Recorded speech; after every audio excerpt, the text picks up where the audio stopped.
Prancis menjadi negara terbaru yang secara resmi mengakui negara Palestina, mengikuti jejak negara-negara lain seperti Belgia, Luxembourg, Malta, dan lainnya. Pengakuan ini dianggap sebagai momen penting bagi Palestina di tengah konflik yang berkepanjangan. Presiden Prancis, Emmanuel Macron, menekankan pentingnya perdamaian dan perlunya menghentikan perang di Gaza. Ia juga menyerukan pembebasan sandera Israel yang ditahan oleh Hamas.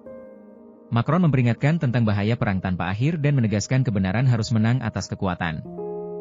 Macron menyatakan kesiapan Prancis untuk berkontribusi pada misi stabilisasi di Gaza dan pembentukan pemerintahan transisi yang melibatkan otoritas Palestina, PA.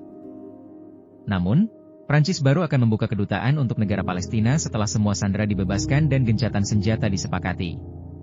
Pengakuan internasional terhadap Palestina menjadi krusial di tengah krisis kepemimpinan dan perpecahan wilayah. Deklarasi New York menegaskan solusi dua negara dengan syarat seperti gencatan senjata, pengakuan kenegaraan Palestina, pelucutan senjata Hamas, dan normalisasi hubungan Israel dengan negara-negara Arab. Meskipun pengakuan simbolis penting, implementasinya menghadapi hambatan besar. Palestina harus memenuhi kriteria negara menurut Konvensi Montevideo 1933, termasuk populasi permanen, kapasitas menjalin hubungan internasional, wilayah yang ditentukan, dan pemerintahan yang berfungsi. Tantangan utama adalah wilayah Palestina yang terbagi menjadi Yerusalem Timur, tepi barat, dan jalur Gaza, yang diduduki oleh Israel sejak 1967.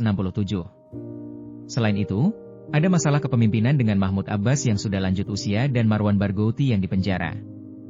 Meskipun ada perpecahan politik antara Hamas dan Fatah, serta sinisme warga Palestina terhadap pemimpin mereka, pengakuan internasional tetap berarti. Namun, seorang pejabat Inggris menekankan bahwa pengakuan simbolis saja tidak cukup, perlu ada kemajuan menuju sesuatu yang bermakna. Di tengah situasi yang kompleks ini, masa depan Palestina bergantung pada deklarasi New York, rencana Trump, dan rencana rekonstruksi Arab. Yang terpenting adalah bagaimana Palestina dan kepemimpinannya akan terlihat di masa depan, serta bagaimana komunitas internasional dapat mencegah lebih banyak pembunuhan rakyat Palestina. Dengan berbagai tantangan dan harapan yang ada, masa depan Palestina tetap menjadi isu yang mendesak dan membutuhkan solusi yang adil dan berkelanjutan.